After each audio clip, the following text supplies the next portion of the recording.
Oprócz nieodpowiedniej diety, złego dotyku czy burzy hormonów, o czym mówiłem Państwu w poprzednich programach Papuziej Telewizji, przyczyną agresji jest też złe wychowanie naszych papug. I to nie tylko w okresie, kiedy ptak jest jeszcze pisklęciem, ale również później, gdy trafił do naszego domu. Nigdy nikomu nie mówiłem, że obcowanie z papugą jest rzeczą łatwą. Wymaga poświęceń i to czasami dużych. Ale jeżeli na przykład właściciele psów, zwłaszcza tych największych ras, rozumieją, że konieczne jest odpowiednie ułożenie ich podopiecznego, to w przypadku papug niektórzy opiekunowie w ogóle nie zdają sobie sprawy, że je też trzeba odpowiednio wychować. Właściciele psów uczęszczają z nimi na tak zwane kursy psów towarzyszących. Takich kursów dla papug nie ma w naszym kraju i dlatego każdy właściciel musi radzić sobie sam ze swoją papugą.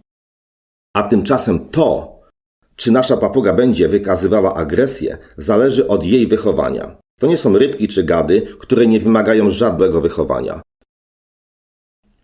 Znana amerykańska behawiorystka Barbara Heidenreich o papugach pisze: papugi, które nie są odpowiednio wyszkolone i uspołecznione, są podatne na rozwój wielu problemów behawioralnych, w tym agresji i samookaleczania.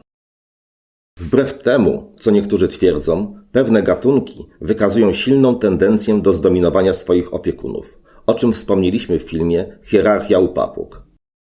Tworzy się ona nie tylko w wolierowym stadzie, ale też w naturze, bo wszędzie, nawet w amazońskiej dżungli, zasoby, a zwłaszcza, co większości ludzi może wydawać się absurdalne, miejsca lęgowe nie są nieograniczone. Dlatego papugi, podobnie jak wiele innych ptaków, w tym krukowate, nad którymi przeprowadzono dotychczas chyba najwięcej badań, tworzą piramidalne struktury społeczne, które tym na czubku piramidy gwarantują lepszy dostęp do zasobów. Nie jest to więc bynajmniej równy podział, jak w komunie. Miejsce na drzewie to też rodzaj zasobu, z którego każda papuga chce dla siebie najlepszego kąska. Czy to drzewo nie przypomina Państwu kształtem modelu piramidy?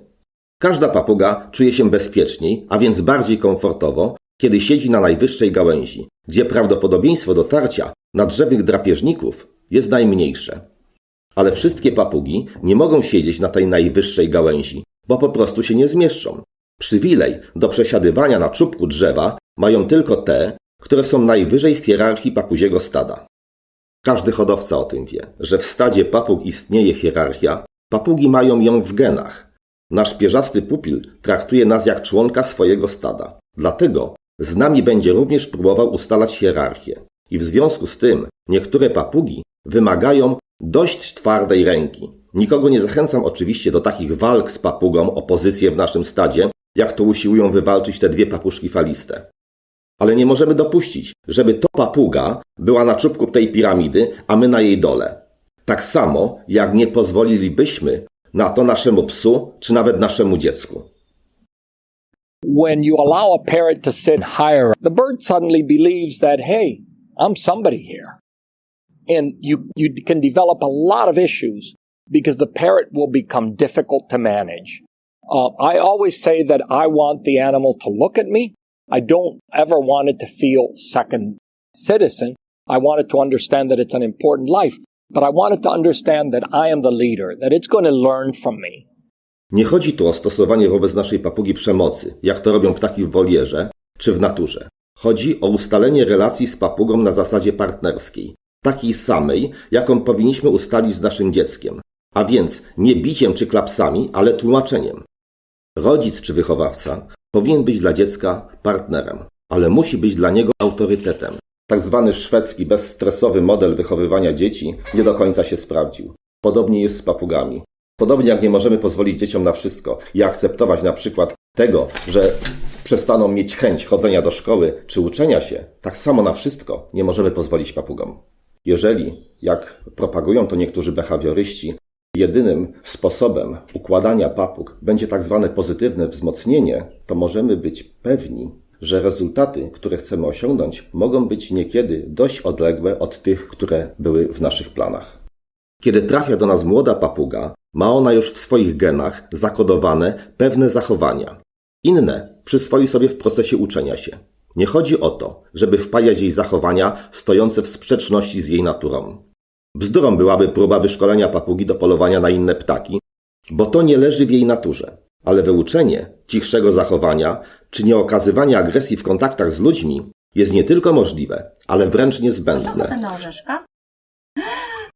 Ej! To jest niegrzeczny.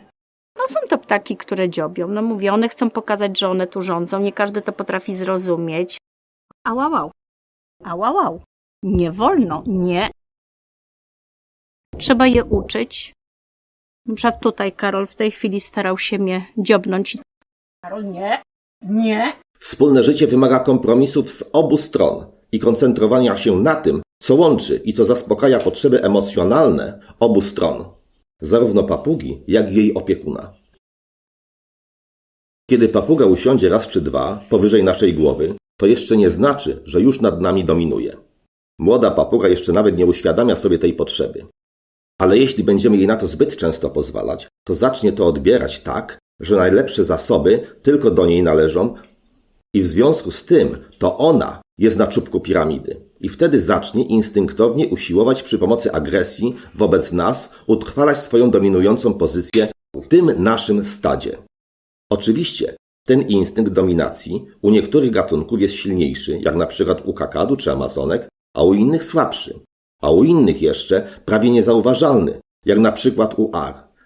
Zawsze daję przykład ar jako papug, które są najbardziej zrównoważone, najbardziej spolegliwe i w kontaktach ze swoimi opiekunami nie wykazują aż tak dużych chęci do dominacji, jak chociażby ta tutaj siedząca na mnie kakadu białoczuba. Ale ponownie chciałbym posłużyć się analogią do psów. Możemy zaakceptować malutkiego Pekińczyka, który będzie jazgotliwy i nawet agresywny. Jeśli będzie to w przypadku dużego dobermana czy innej rasy obronnej, taki pies jest nie do zaakceptowania. Dlatego, szczególnie w przypadku dużych papug, nawet tych, jak już powiedziałem, najlepiej zachowujących się ar, wymagane jest odpowiednie wychowanie, odpowiedni sposób ułożenia tych ptaków. Moja trwająca już od prawie ćwierć wieku praktyka w wdrażaniu klientom sklepu z papugami, rozmowach z nimi dowodzi, że zdecydowana większość moich rad była trafiona i nasi klienci, którzy korzystali z nich, nie mają problemów behawioralnych ze swoimi papugami. Oczywiście każdy przypadek jest indywidualny i wymagał obserwacji papugi i jej relacji z opiekunem lub przynajmniej wyczerpującej rozmowy. Nigdy nie ma gotowej, uniwersalnej rady na odległość. Ale w moich filmach i artykułach udzielałem Państwu wielu ogólnych wskazówek, jak postępować z papugą, żeby nie stała się agresywna. Jeśli jednak ktoś woli słuchać rad behawiorystów, którzy uważają, że wystarczą tak zwane pozytywne wzmocnienia, jeśli ktoś nie chce uwierzyć, że u niektórych gatunków papug występuje silny instynkt dominacji, to nic nie poradzę na to, że jego papuga będzie go atakować. Tak więc, podsumowując, aby papuga nie stała się agresywna, ważne jest jej wychowanie od wyklucia aż do końca życia. Bo nawet papugi dobrze wychowane będą od czasu do czasu próbowały sprawdzać, czy ich opiekun nie odpuścił i czy nie da się go zdominować. Zwykle opiekunowie papug nie mają wpływu na to, jak została wychowana ich papuga w okresie, kiedy była jeszcze pisklęciem. Zbyt wczesne socjalizowanie powoduje, że nie była prawidłowo ręcznie wykarmiona. I to skutkuje nieodwracalnymi zmianami w jej psychice. Zmianami, które dopiero możemy ocenić często po kilku latach. Dlatego tak bardzo propaguję prawidłowy ręczny wychów. Ale kiedy trafia do nas prawidłowo ręcznie wykarmiona młoda papuga, jest ona czystą, białą, niezapisaną kartą, którą właśnie my będziemy zapisywać. Dlatego właśnie zachęcam do oglądania filmów na Papuziej Telewizji.